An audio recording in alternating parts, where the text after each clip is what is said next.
Okay, hello. No? Yes? Yes. Okay. Sorry I'm late. I was here and then I realized I didn't have any paper to write on. How late am I? Oh, 2:41. Okay, it's not too bad.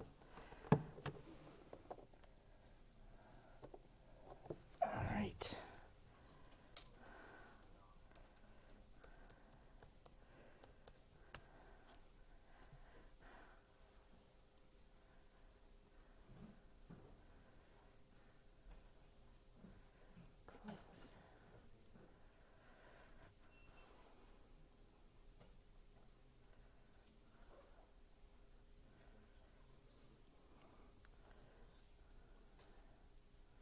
Oh, we don't have Wi-Fi, do we?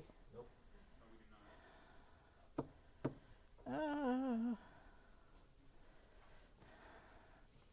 not. Oh, I left my connector. Darn it. All right. Well, what can I do? All right, we won't use that. Okay, so we're last week of the quarter? No, 2 more weeks. We're at the 9th week, right? Yes. And let's see, we have one more homework, which I will get up later this week. And it's the smallest of all the homework assignments. Okay. And it'll be due the evening of the last day of classes. So I think that's March 15th. Unfortunately, our final is on Monday, March 18th at 8 a.m.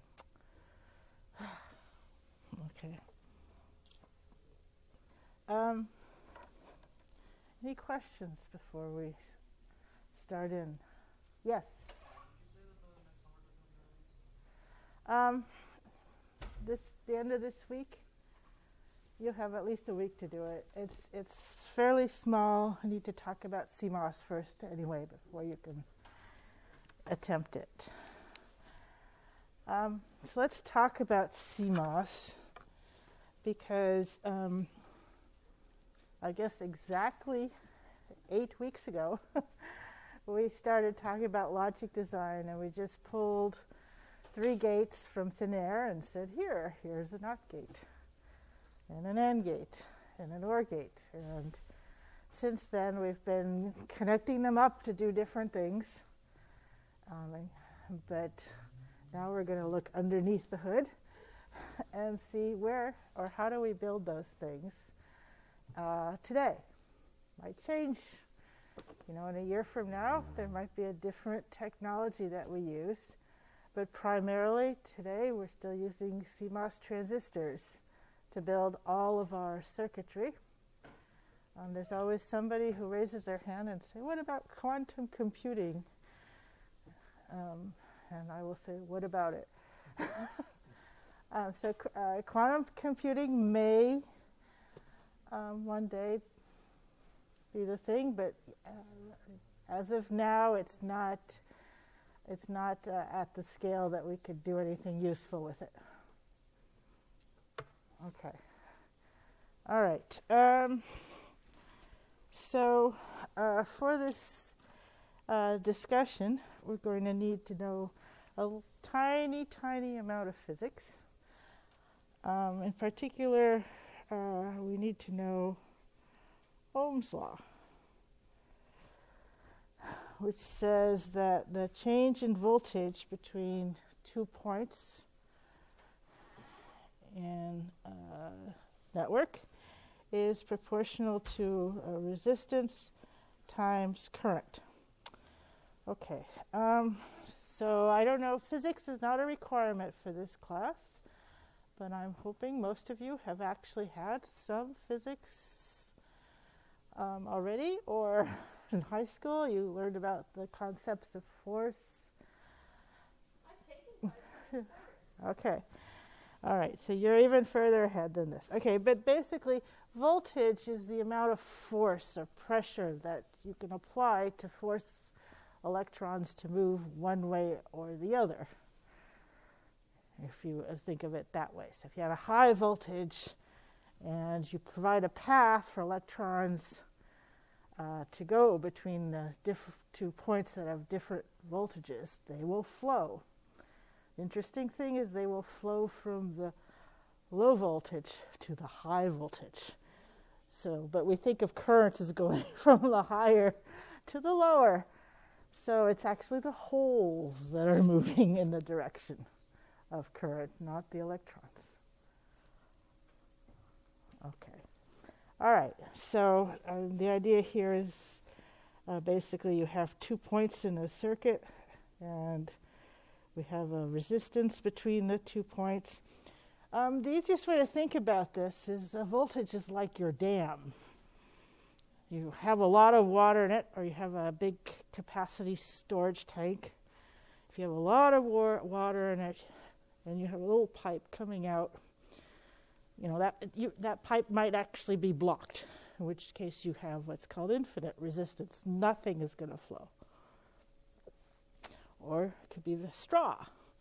It's a very high resistance impeding the flow out of your tank. Or you could have a gigantic hole and all the water will rush out. Okay, and that's a very low resistance then. So you can think about it this way. So we have a difference in voltage, and if this is the higher, then we have current, right? And then we have resistance, which is a property of this connection, whether it's a small straw or a huge 8-inch PVC pipe. That makes a difference. That's going to determine how much current's going to flow. Of course, if you know nothing, if you're in your tank, nothing's going to flow. Okay? Okay. So that's kind of qualitatively, that's Ohm's law, without going into too much physics. The other important law, and sometimes this is spelled with a K instead of a CH, is Kirchhoff's current conservation law that says, let's say you have a point and you have a bunch of connections. So you have a bunch of connections, pipes or wires that meet at a point, and we measure the current flowing in. We'll use little i's for that. So these are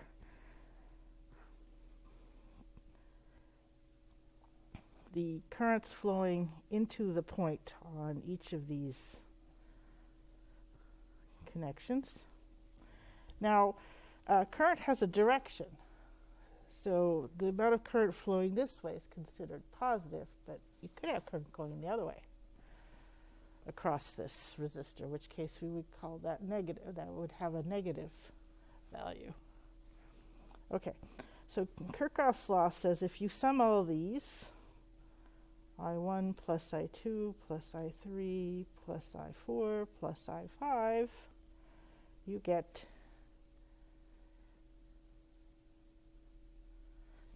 nada, zero.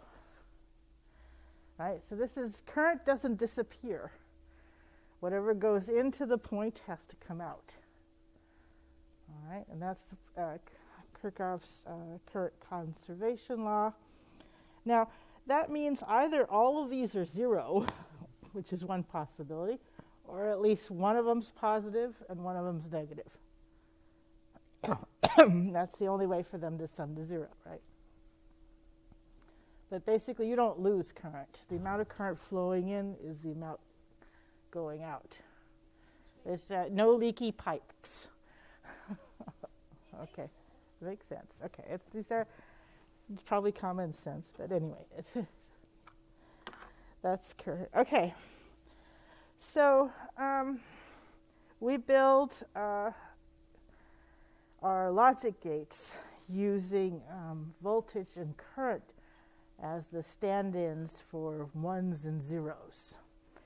In particular, we might have a device, a physical device, and it might have a connection to some other device. This might be on chip or off chip.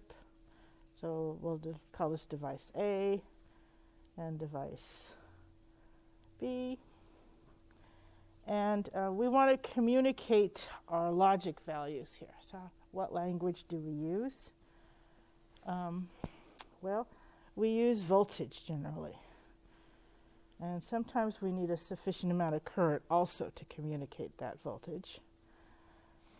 So we have our voltage source, and we'll call that VDD, and we'll just set the ground as our reference 0. Okay, so voltage is always a difference between 2 points. Ground is by definition 0.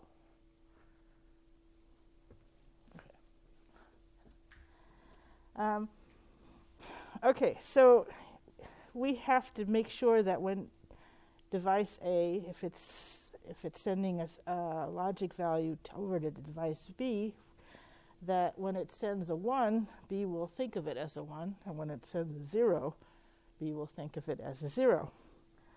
So we divide this full range into 3 sections. We have V output high, which is some voltage on this scale, and V output low. And basically in this range, if the voltage on this pin here is in this range, we consider that a logic 0. And in this region, we consider this a logic 1. And what about this range? Well, we better not use this range, is the answer. Okay, so over here, device B, who's receiving this, we're presuming it still has the same maximum voltage range that device A does. If it doesn't, then we'll need to do something special. So since I don't want to talk about that, we'll just assume they're the same. Okay, so when we send something in this range, we would like it to be understood as a 0, right? In which case, we would like the voltage that is considered an input low. I'm going to make this higher, maybe. Okay.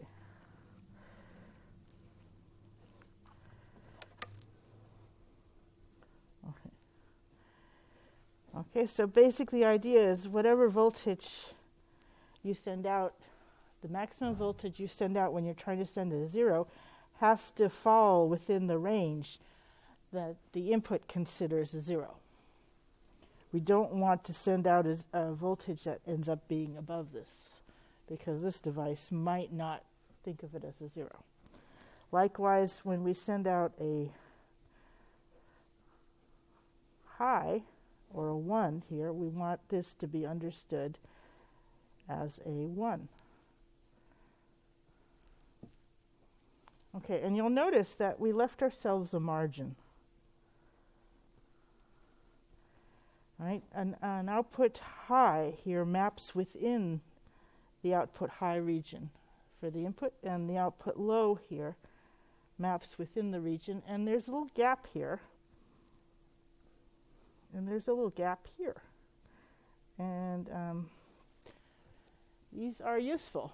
We call this the noise margin low, and this the noise margin high, because as we transmit the signals, there might be some interference, noise from the environment.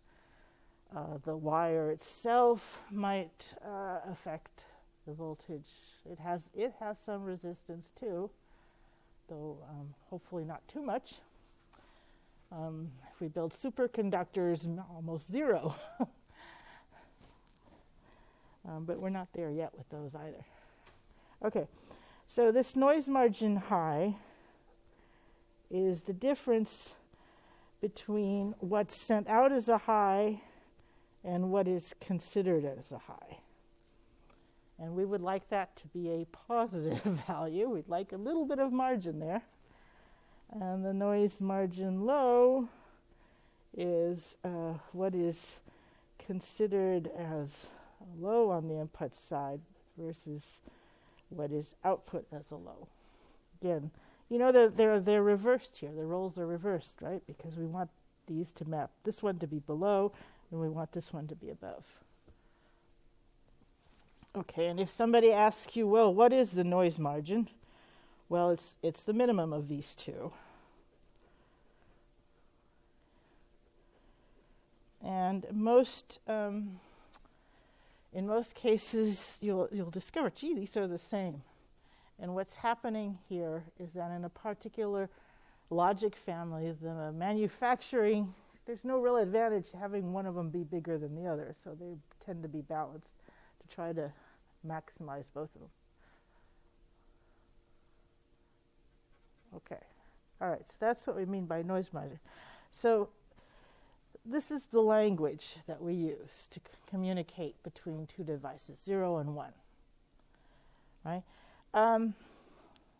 Within a logic family, so when you buy chips, or if you look at what's inside your FPGA, all the little gates there talk to each other and they speak the same language. They have the same VOH and VOL and VIH and VIL, and everything's fine.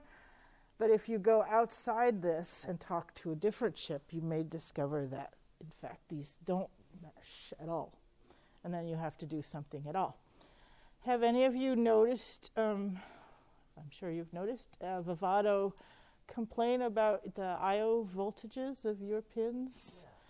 Yeah. Okay, so one of the particular advantages of an FPGA is that in addition to being able to reconfigure itself to be any circuit, it can reconfigure its I/Os to be different voltages. So it can talk to different kinds of parts. Okay, and one of the things in your constraint file is exactly how those pins should be talking and what kind of logic family they should be dealing with. Okay, now you haven't had to play with it or worry about it because it's only talking to the devices on the board, and those are fixed, and so the constraint file is fixed for that board. Okay. All right. The ones and zeros. Okay. All right. So now, how do we get our gates to send out ones and zeros? So basically, we have to make them provide a voltage in this range when they want to send a 1, and a voltage in this range when they want to communicate a 0. And the way that's done these days is using transistors, in particular what we call MOSFETs. Okay. All right, so everybody knows what this stands for? Yeah? I don't know what it stands for, but I know what a MOSFET is. Okay, but it is a likely interview question. No? MOSFET. I know there's Yes? Yeah? PMOS and NMOS, positive It's a negative transistor. No? MOSFET. MOSFET? What does MOSFET stand for? No?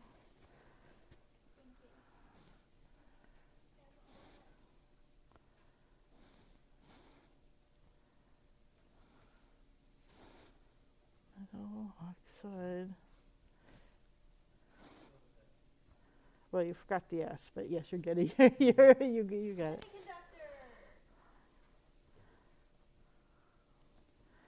Field effective.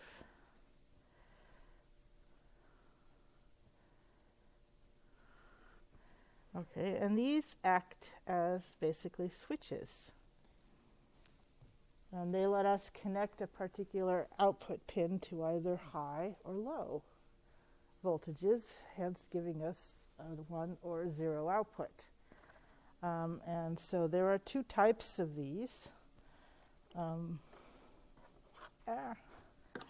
There is the, what am I doing? Okay. NMOS,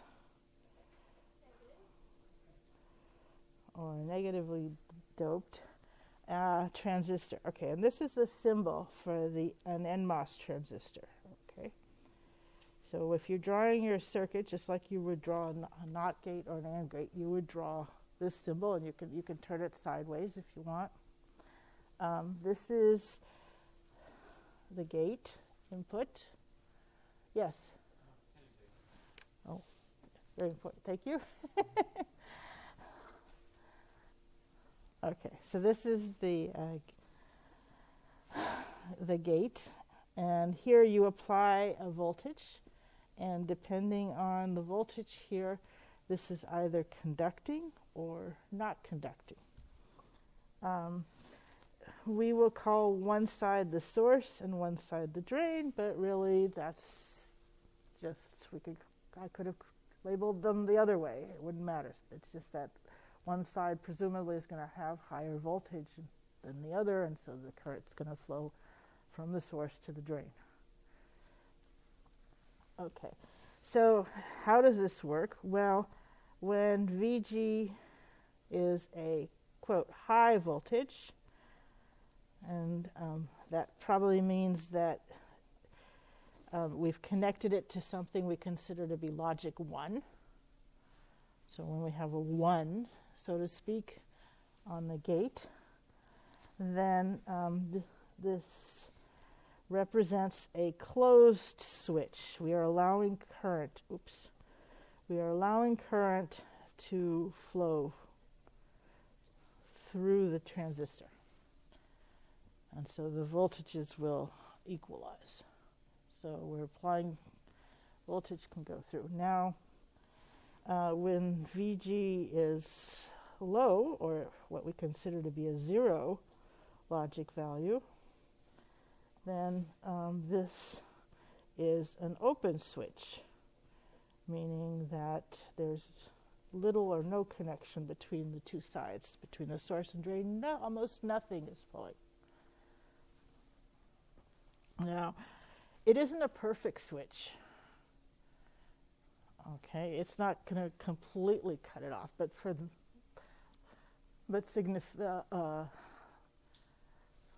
very little current is going to flow through when it's open.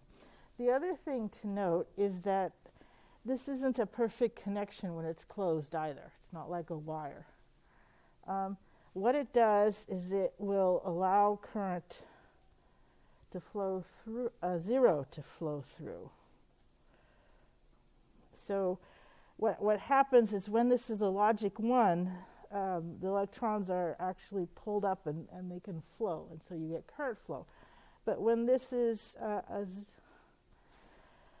when both of these, when Vs and Vd are actually both close to 1 themselves, then there's really very little current going through. So we can't really use this as a switch for connecting to high voltages. One of them has to be. So this is useful if we want to send a 0 through, but it's not useful to send a 1. Okay, so that's NMOS.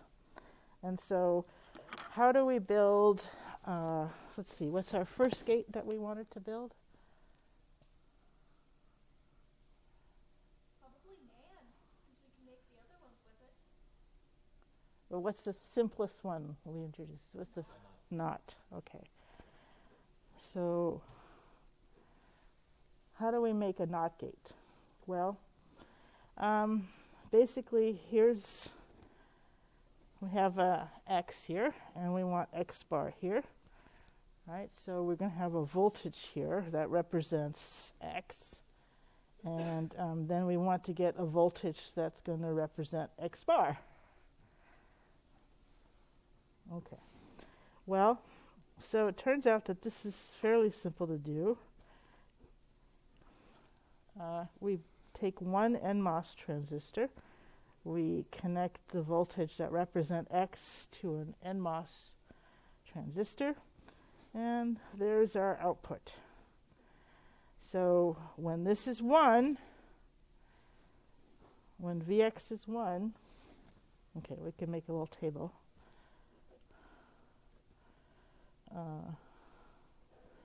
When Vx is high, we have current flowing. We are connecting the output here to ground through the transistor. So this will be a low voltage. Okay, but what happens when Vx is low? We would like this to be high. And it's the only thing that's going to happen when Vx is low is that this isn't going to conduct.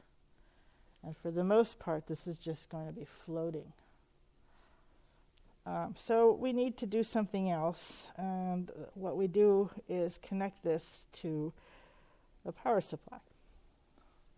And so when this isn't here, we're going to actually charge up. Okay. The only problem is, of course, when this is on, we're going to lose some of our voltage here, because when this is 1, current can go this way too. Right? Not good. Okay. So, in fact, what's done here is this is a special resistor that's actually another NMOS transistor, but built differently, doped differently, and so it actually turns off when this one's on. But we still don't quite get the sufficient voltage. We barely get enough voltage to make it high. Okay, I'm glossing over a lot of things here. Yes, you agree. So this was a usable inverter, but not the best inverter. Okay. There is another kind of MOSFET that's built differently, and that's a PMOS transistor.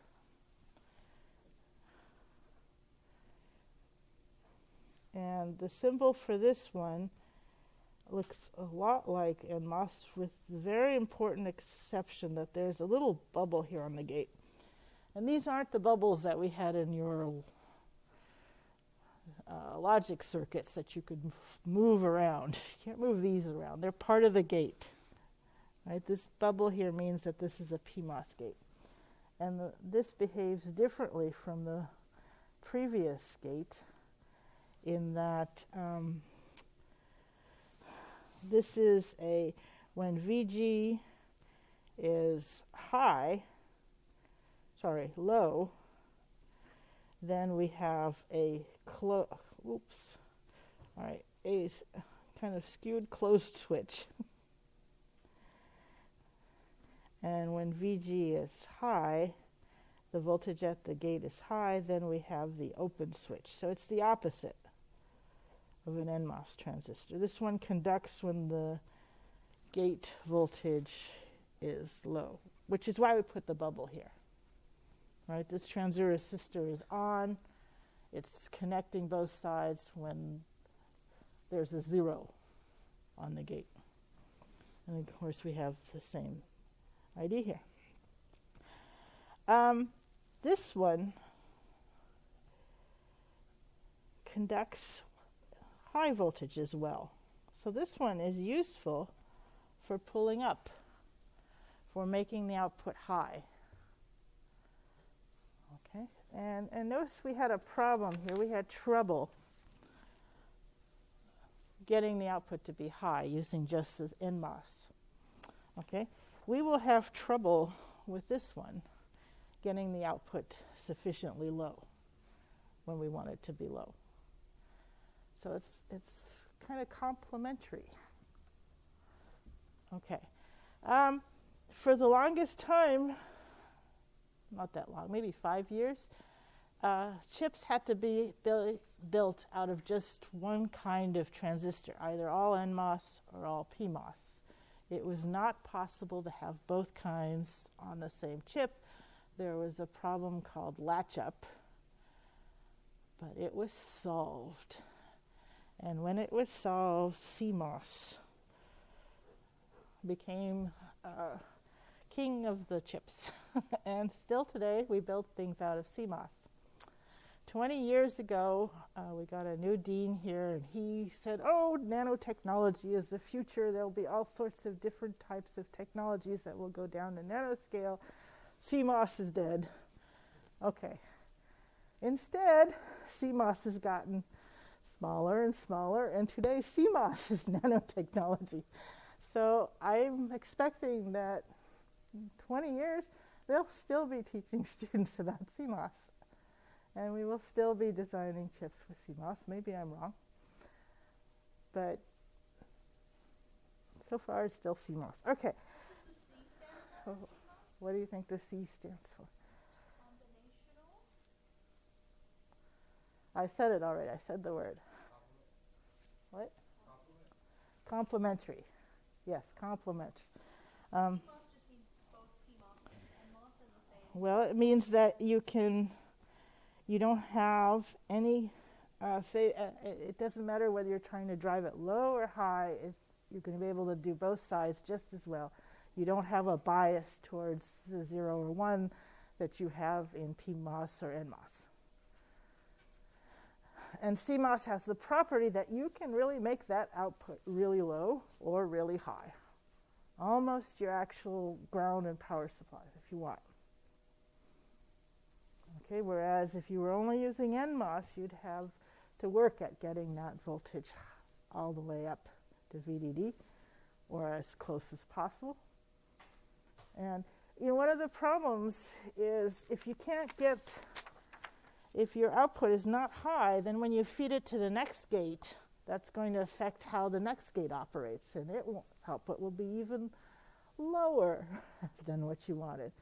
And so you have to then start doing a lot of extra circuitry just to get your values back to where you want them. Okay. But instead, if you build out of CMOS, then we don't have that issue. Okay. So the idea here is we're going to build the same, we're going to use the NMOS again to connect the output to ground.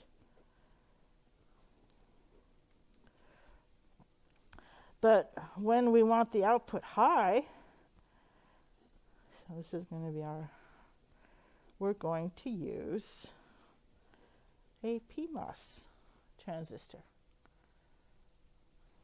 Okay, so if we look at this, when Vx is high, this one will be off, and we will have a path to ground, so Vx bar will be low. And when Vx is low, this one will be off, and we will have a path to our power supply, so this one will be high. And hence, we have an inverter. We can change a 0 to a 1 and a 1 to a 0. Okay. All right, so that's an inverter. All right, so what about other gates? You wanted to build a NAND gate? All right, let's build a NAND gate. There. All right.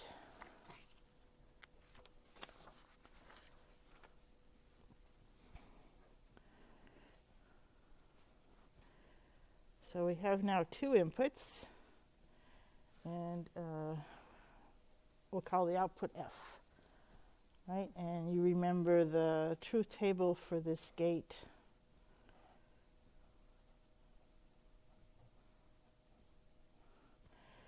It's 1 unless both inputs are high, or 1. Okay. So the idea here is we want to make a connection to 0 when both inputs are high. Okay, so here's F. Here's ground. I want to make a path using transistors.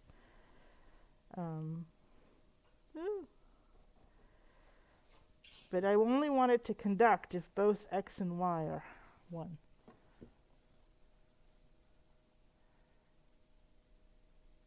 Yes. Would you have like 2 transistors in a row? Okay. 2 transistors in a row, or if we want to be picky, we call that in series. Right? And so if I do that, and I put X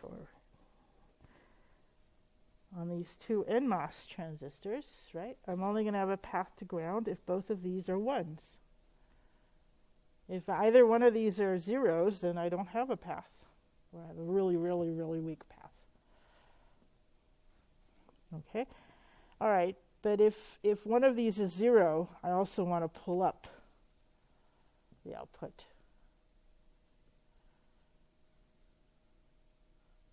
How do I do that? I want to connect F to the power supply if either X or Y are low, or both. Yes. Yeah. All right. In parallel. Okay. Yeah, I was about to say the same thing, so Okay. I agree. All right. So you agree. All right. So now we do these in parallel. So if either one of these is 0, now these are PMOS, right? Because these are responsible for driving F high, and we need to use PMOS for that. We can't use NMOS for that. NMOS is not good at that. NMOS is good at sinking current. Okay, and there's your NAND gate. And it uses how many transistors? 4 transistors.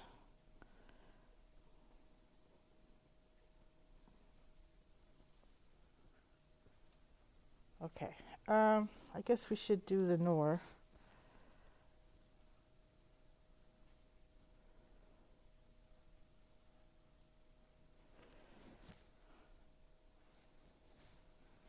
Okay. All right, so this is F NAND.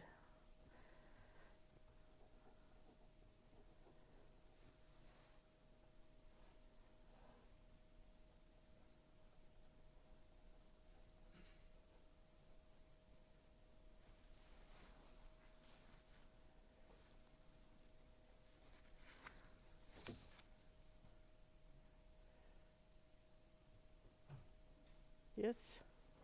Off the top of my head, wouldn't it be sort of the same except you switch which ones are PMOS and which ones are NMOS? So if you have your NMOS in, because I see you're driving a 0, sort Right. of in the opposite scenario. You want me to make these NMOS?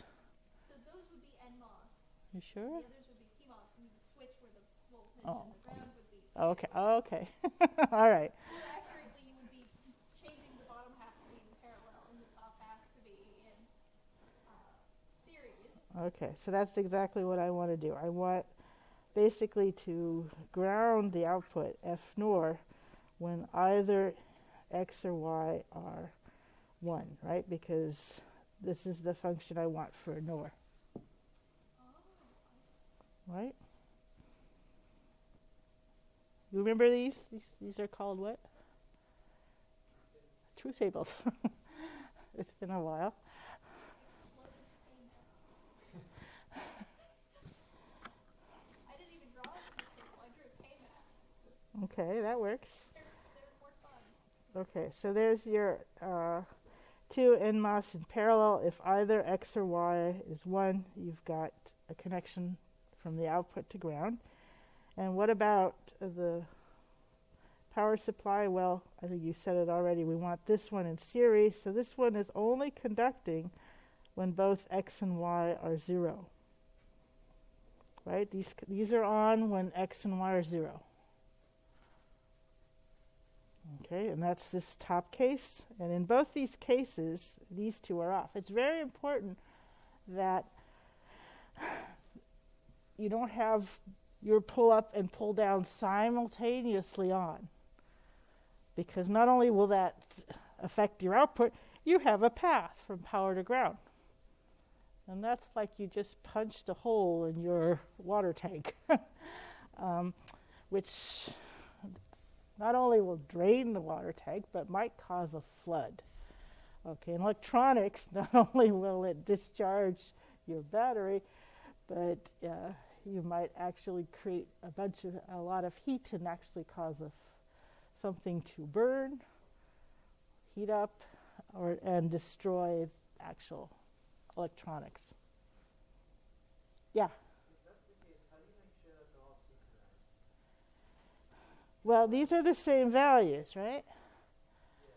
Yeah. Okay, so it's not like we're feeding them different values here. Now, if you're asking, well, what happens when they switch? Yes, there is a small little bit of time where when you're going from one value to another, you might have some current flowing through here. Hopefully there isn't too much of a delay between when this one turns on and when this one turns off. And this is called a switching current. And that consumes power. That's where you have some power loss. People take care to try to minimize that. Turns out that what's the thing that's switching the most in your circuit? That's going up and down the most, much more than anything else. The clock. Exactly. And so the clock, designing a clock, really important. Okay. All right. So we have an AND, we have a NOR. So how do we get other things? How do I make an AND?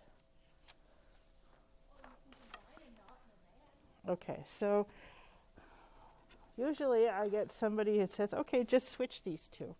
Make these PMOS and make these NMOS, and certainly that would work, but it would make a very poor gate because you wouldn't be able to drive this sufficiently high or low that way. Okay, so to make an AND, we build an AND and then we invert it. This is, all right, never mind. Very poor. Okay, if I want an AND, okay, so how many transistors?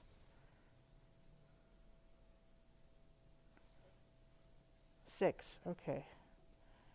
So an AND is actually more expensive than an AND. Okay, and an OR is the same way. So this is our AND. And a NOR would be the same. Okay, this is also 6 transistors. All right, so let's say we wanted to build a little function. Okay, we have time. We wanted to build, we need to implement the following logic.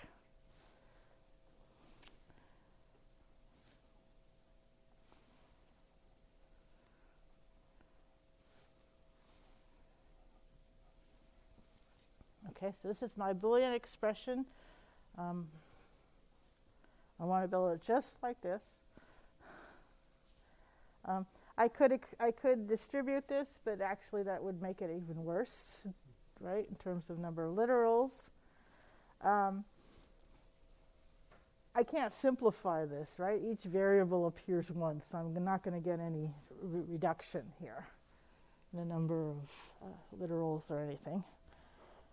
So what would my network look like? Okay, it's going to start with, let's see, I need to invert A. So here's A. And see, I also need to invert B, and I need to invert C, and then I'm going to OR them. And in order to OR them, and then I'm going to AND that with D, which I'm also going to invert. Okay, and then I need to OR that with A.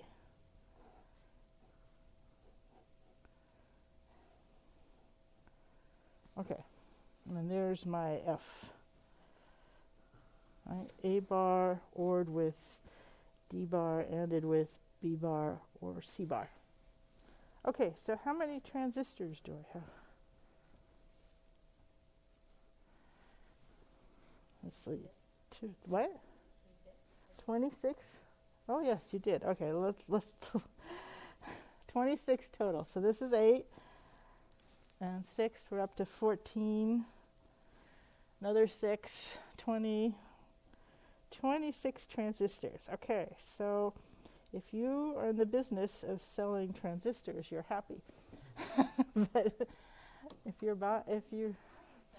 buying them, you're not. Okay, do you see some things that we could possibly improve?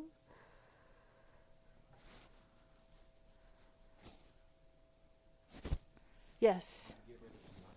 How do I get rid of them? Turn it into a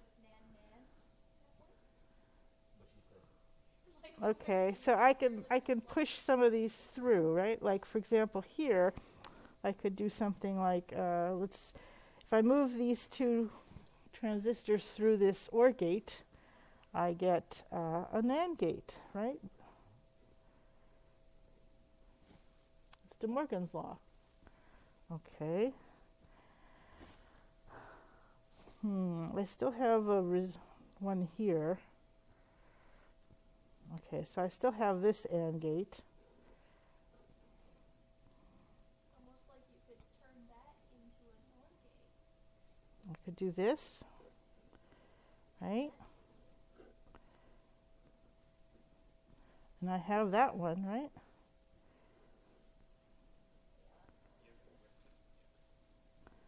Okay, and then I could say, hey, let's turn this one into a NAND gate. This is where whiteout is really very useful technology tool. And this one becomes also a NAND gate. Okay, so now how many?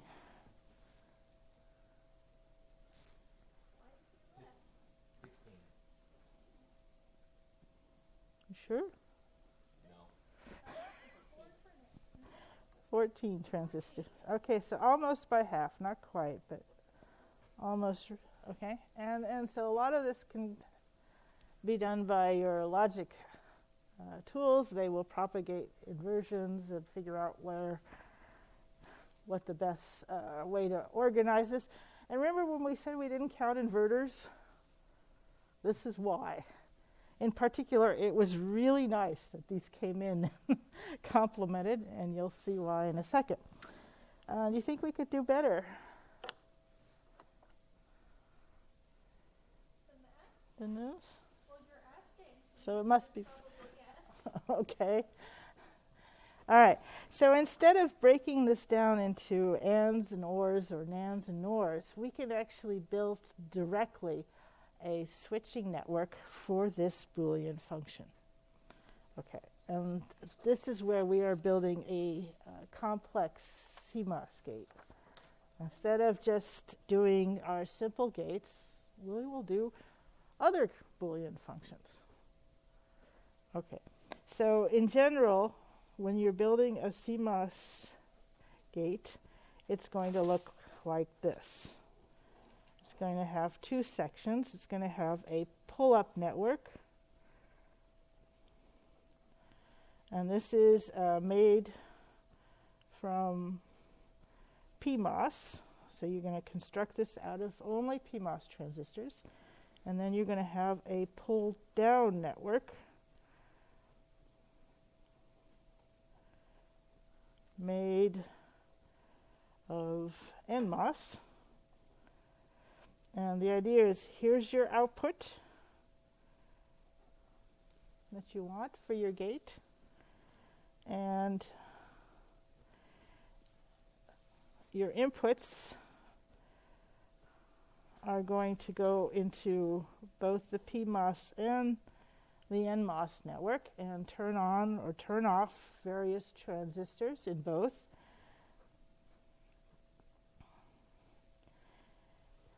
Okay, and the idea is when you want your output to be 1, you will turn on the pull-up network so that there's a path from F to ground to the power. And when you want your output to be 0, you will turn on a pull-down network. And it's very important that not both of these be on at the same time.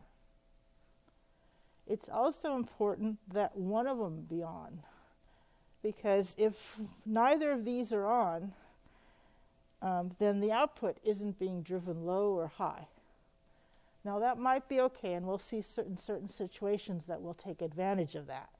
But in most cases, if this is going to another CMOS gate, if it's going to control another CMOS gate, you don't want this to be in between high and low, because those transistors will be partially on, won't be completely off, completely on, and that's what you want to avoid.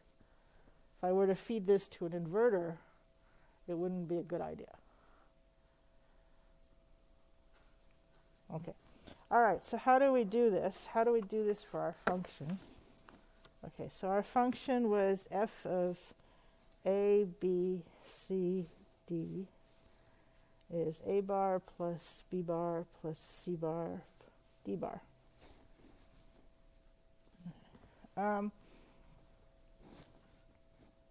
Okay, I need to make a network. Okay, here's my output F. I need to make a network that's going to connect when this is 1. So I want pull up should connect when F is 1. Okay. Well, let's see. Here's VDD. All right.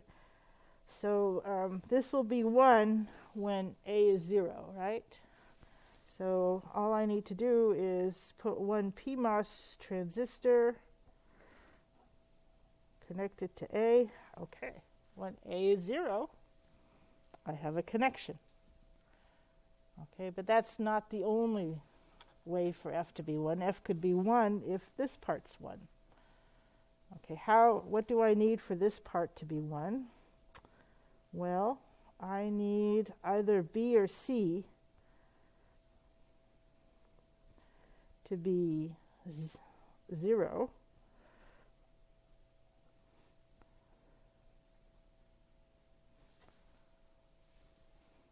And I also need D to be 0, right?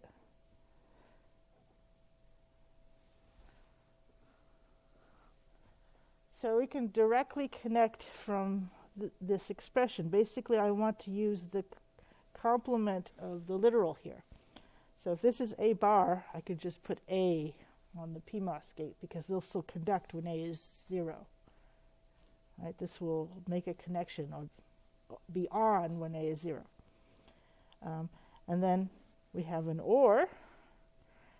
So we want both of these to conduct, either this one or that one. And for this part, I need two things. So I have an AND, which is in parallel now.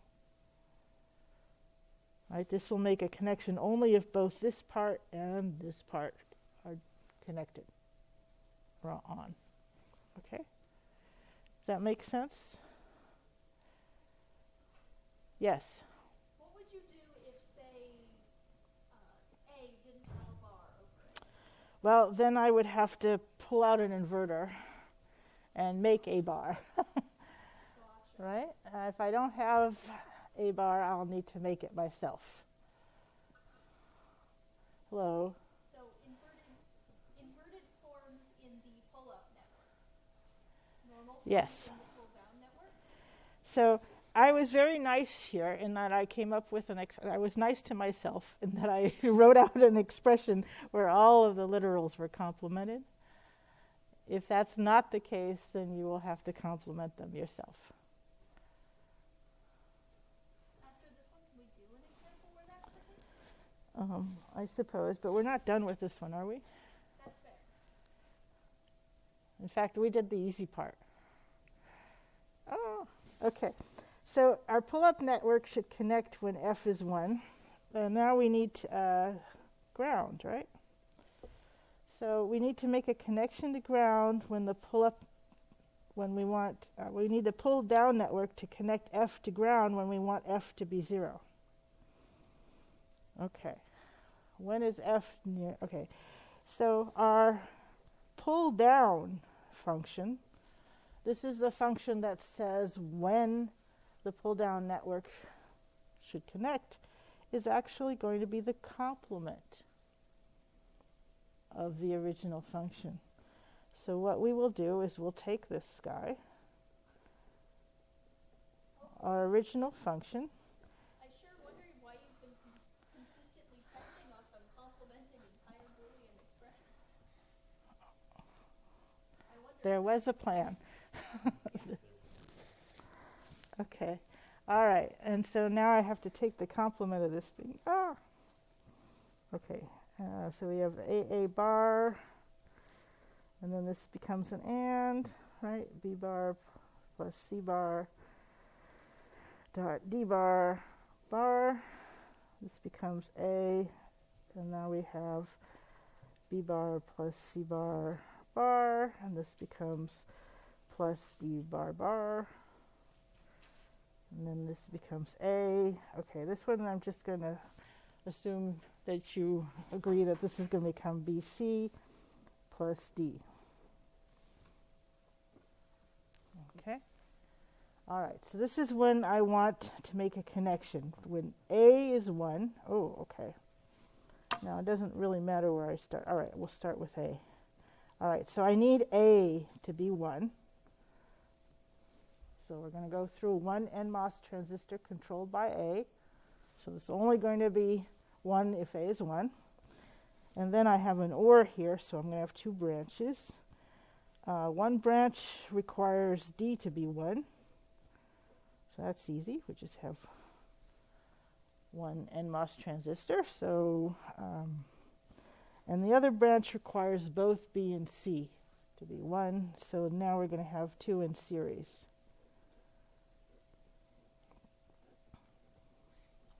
Okay.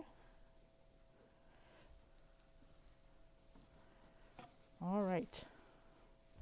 So this will only make a connection if A is 1 and if either both B and C or D, or it could be both. Could be that both branches are on. That's allowed too, right? This is an inclusive OR. Okay, so there's my CMOS gate built directly from the Boolean expression. How many transistors? 8. So we can build these more complex gates than just NANDs and NORs. Okay. Now, we can't get carried away because every time you run through a transistor, you have a little drop. We cannot build 16 input NANDs directly. That's not going to, okay? Again, this depends on the exact properties of the technology you're using. Okay. All right. If you want to do one with an inverter. So, why don't I just, if this were, let's see, do I have a colored pen?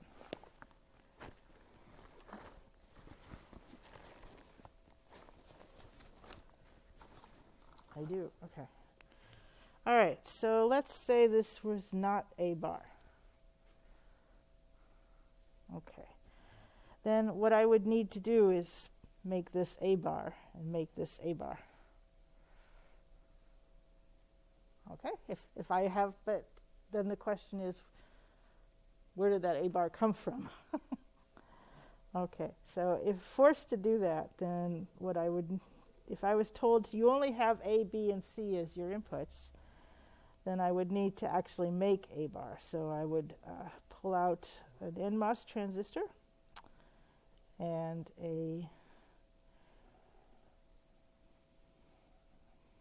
PMOS transistor, and then I would have A connected to both, and then this is A bar, right?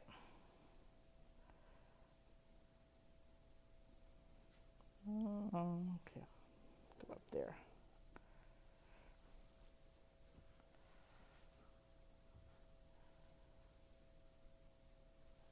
I mean, the only thing I did was feed a bar into here. Right, this is the same power and ground, all these gates, so I don't have to draw it separately. Okay. Any questions on this? No. All right, so on Wednesday we'll do some more.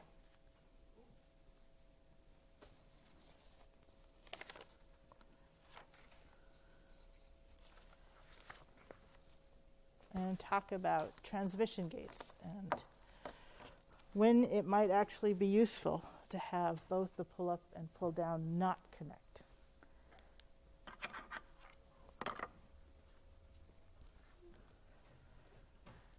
Do we still not have internet?